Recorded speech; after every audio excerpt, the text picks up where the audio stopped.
improvement in our generational supply. That is one important element. And to empower women.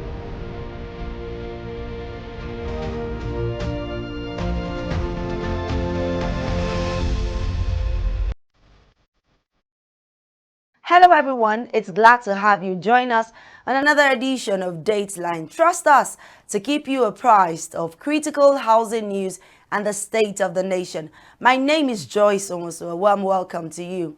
Dateline is a Housing TV Africa news and current affairs program. Join us after the break.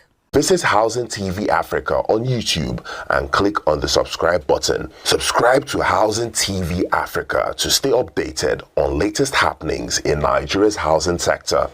Follow our social media pages, like and share our posts on Facebook, Housing TV Africa, on Twitter, Housing TV Africa, Instagram, Housing TV Africa. Join the conversation and keep up with latest housing updates. Welcome again to our first story. Amid concerns over the delay in the submission of the medium-term expenditure framework and fiscal strategy paper, the templates for the 2025 budget, the Senate has stated that the expenditures passage lies with the diligence or otherwise of the executive arm of government. Chairman of the Senate Committee on Finance, Sani Musa, made the clarification on Friday night while speaking with newsmen shortly after his committee's closed-door meeting with the Minister of Finance and Coordinating Minister of the Economy, Wale Edun, the Group Chief Executive Officer of the Nigerian National Petroleum Company Limited, Mile Kari, and the representative of the Central Bank of Nigeria, Yemi Cardoso. Checks revealed that before the presentation of the annual budget by the President before the joint sitting of both chambers of the National Assembly, the MTEF and FSP, which contains the oil price benchmark, projected oil production per day, exchange rate of the naira to the US dollar, inflation rate, among other fiscal templates, must have been submitted to both chambers of the National Assembly for the lawmakers' dissection. Further checks revealed that President Bola Ahmed Tinubu presented the 2024 budget to a joint session of the National Assembly on Wednesday, November 29, 2023, almost threatening the January to December budget cycle. The 2024 budget was passed by the National Assembly on Saturday, December 30, 2023, and signed into law on January 1, 2024 by President Tinubu. The chairman of the Senate committee maintained that the success of the January to December cycle, which was the practice for 8 years under President Muhammadu Buhari in the 8th and 9th National Assembly, depends on the economic team of the Tinubu administration. Meanwhile, the First Lady, Senator Oluremi Tinubu, has disclosed that she has no plan to organize any national prayer event in the country, saying the reports about her planning such an event are unfounded and misleading. Remi Tinubu made this known through a statement by her senior special assistant on media, Busola Kokoyi, saying contrary to reports on conventional and social media platforms, she has no plan to organize any national prayer event. Many media platforms had recently reported that both the First Lady and the National Security Advisor, Malam Nuhu Ribadu, were planning to lead a national prayer session in response to the myriad of challenges facing the citizens of Nigeria. However, contrary to the media reports, the First Lady said on Saturday that she had no plan to organize any national prayer event, asking Nigerians to disregard such reports. The statement by Busola Kokoyi, it reads in part, "This is to clarify and inform the general public that the First Lady of Nigeria, Her Excellency Senator Oluremi Tinubu, is not organizing a national prayer.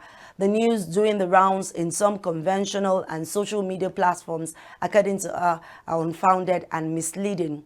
Consequently, anyone who might have come across the purported news of the joint national prayer for Nigeria should disregard it as false." End of quote.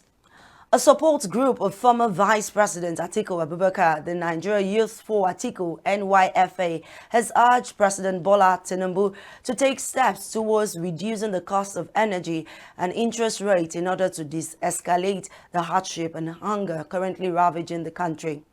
President of the group, Professor Gold Emmanuel, made the appeal in a statement, a copy of which was made available to newsmen on Sunday by the group's Director of Communications, Nigerian Diaspora, Dari Dada, saying that the call was part of the resolution reached at the NYFA's quarterly meeting held in Lagos on Saturday. According to Emmanuel, such steps had become necessary to reduce economic challenges, hardship, and hunger being faced by masses and businesses.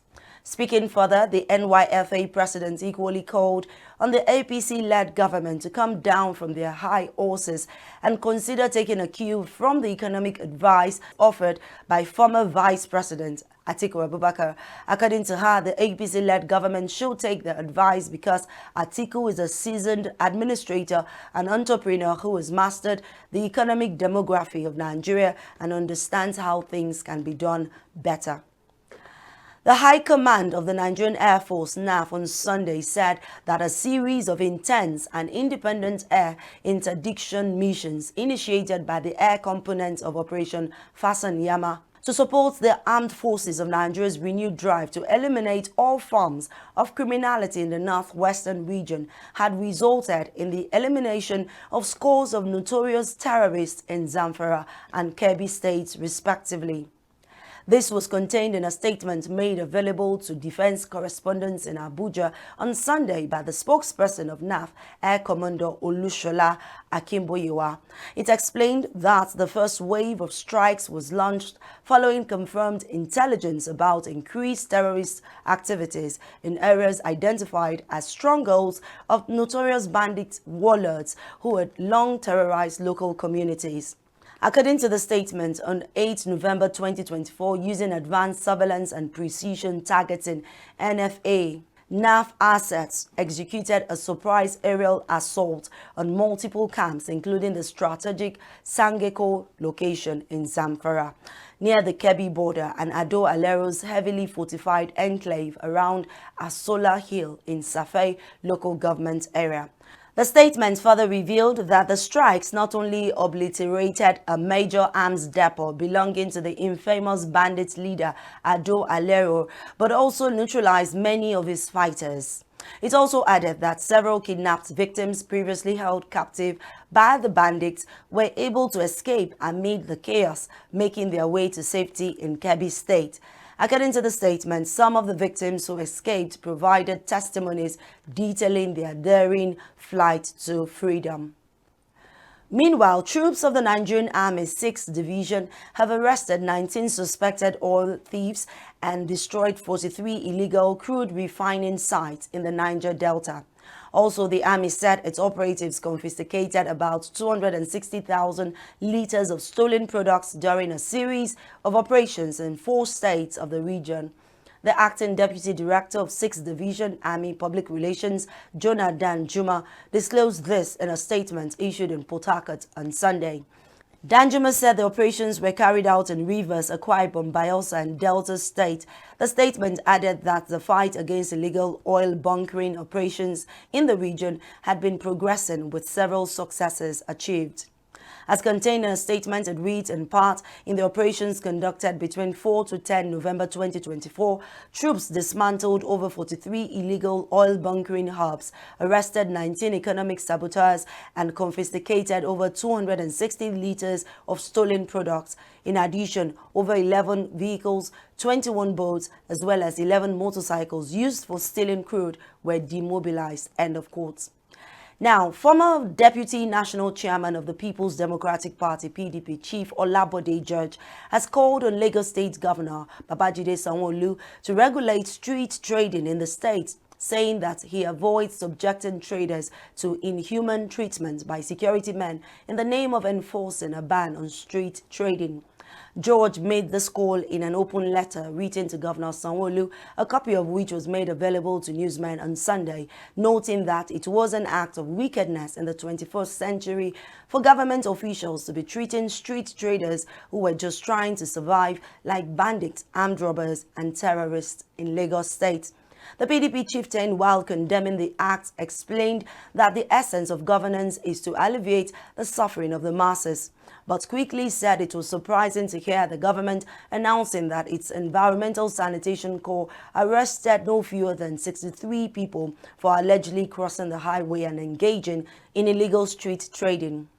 Judge, who is also the Attorney Oduwa of Yoruba, said street trading is also in operation in London, New York, and other advanced cities, pointing out that what authorities in those cities do is regulate it and not subject traders to despicable treatment. He therefore pleaded with Governor Sanwo-Olu to revisit the issue of street traders before it gets out of hand, cautioning against the occurrence in Lagos of the Arab Spring in North Africa years ago. Speaking further, Chief Judge lamented the multiple levies the traders paid to council, saying notwithstanding this, they were equally subjected to extortion in a most horrendous manner by some thugs and roughnecks, and they are also harassed and flogged like criminals. Meanwhile, the Housing Development Advocacy Network HDAN has voiced serious concerns over the recent allocation of over 200 acres of land in Abuja's Phase 5 area for mass housing. The allocation, reportedly granted to an organization, has sparked debates on the current state of housing policy, land use and urban planning within the Federal Capital Territory. HDAN's investigation also revealed that many of the land recipients in the Phase 5 allocation intend to sell their parcels rather than develop them. HDAN's founder, Barrister Festus Adebayo, also highlighted a policy inconsistency, stating that the FCT's mass housing policy generally restricts allocations to a maximum of 10 hectares in urban areas and 20 hectares in rural areas. The recent over 200-acre allocation clearly deviates from this policy, raising questions about its legality and oversight. If you've just joined us, this is Dateline, reaching you from the nation's capital. See you after the break.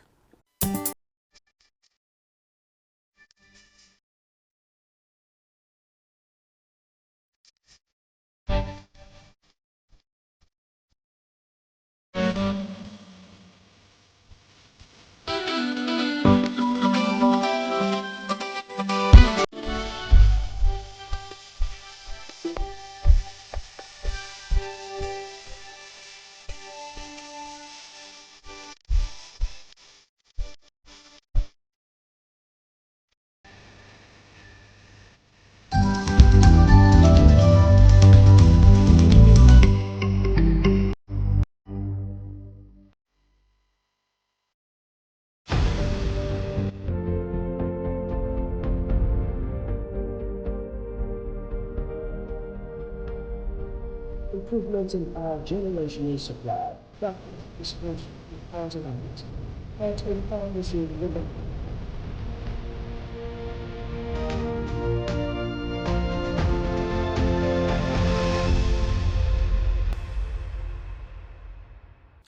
Welcome back, everyone. Moving on, the Building Collapse Prevention Guild has said that Nigeria witnessed 635 building collapse cases between 1974 and November 5, 2024. It's disclosed this in its latest report, stating that Lagos State had recorded the highest cases with over 351 buildings caving in the last 50 years. The report showed that the 351 collapsed buildings in Lagos represented 55.28% of the total of 635 recorded cases across the country during this period. According to its findings, in the years 1971, 1975, and 1981, there were no recorded building collapses. Despite the COVID lockdown, 2020 saw 45 building collapses nationwide, with Lagos accounting for 18, about 40%. The year 2022 recorded the highest number of collapses, totaling 62 nationwide, with Lagos again responsible for 20, that's about 32% of them. In 2023, there were 52 recorded collapses across Nigeria, with Lagos contributing 17, which is about 33%. As of 2024, 43 building collapses have been recorded nationwide.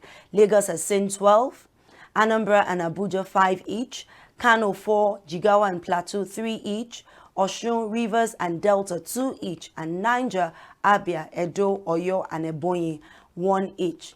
It would interest you to know that the first recorded building collapse occurred in October 1974 in Oyo State, when a multi-story building collapsed due to excessive loading, resulting in 27 fatalities.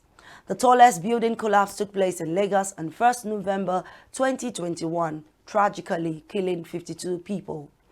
Let's join a structural engineer, Engineer Dapo, like we call him on Housing TV Africa, for some counsel with regards to these incessant cases of building collapse. When you want to commence your design, the first thing is get the calculations of the materials that you are loading. When you know the calculations of what the entire component you are using is, then use this against the soil condition, which means the soil too need to have been tested.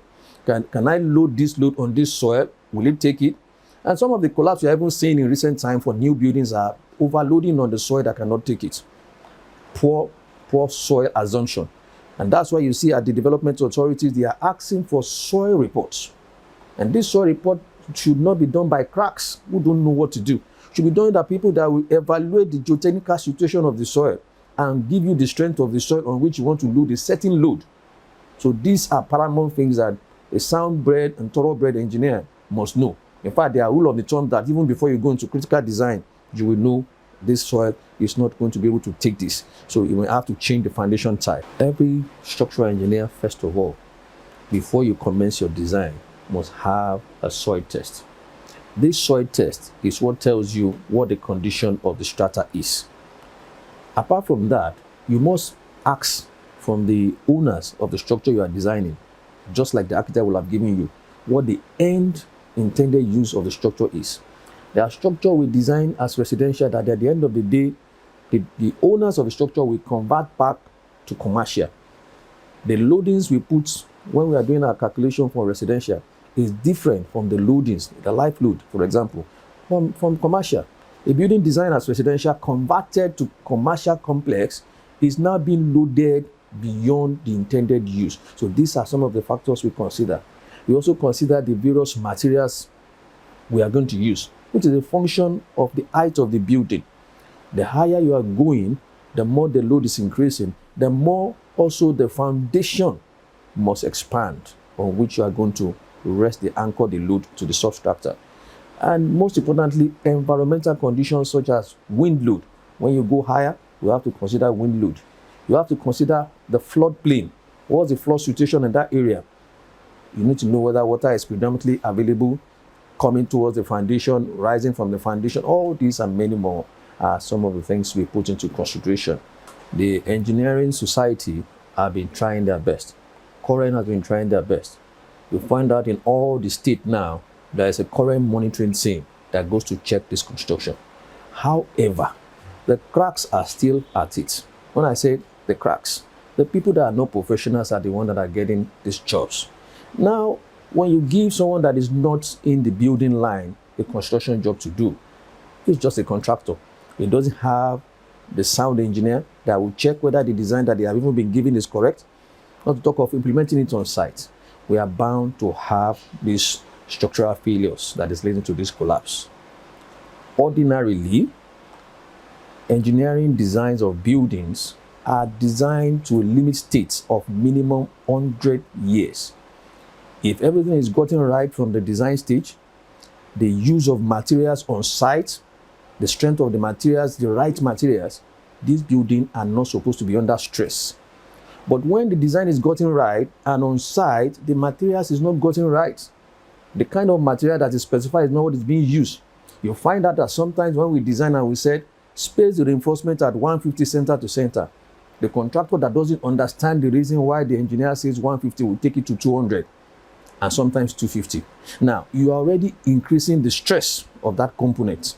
So these and many others lead to this collapse we are facing in the country. So until we get it right, when our health and safety is put into consideration at every facet of the construction, that there's somebody checking and rechecking, then we'll begin to get it right. I trust that was enlightening and informative. We can continue this conversation when you follow us on all social media platforms at Housing TV Africa.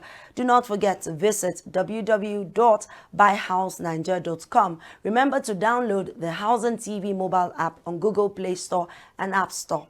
So here's our quote: no matter who you are or where you are, instinct tells you to go home. And that's by Laura Mani. Thanks for watching. Do stay safe. I'm Joyce Nwosu. Bye for now.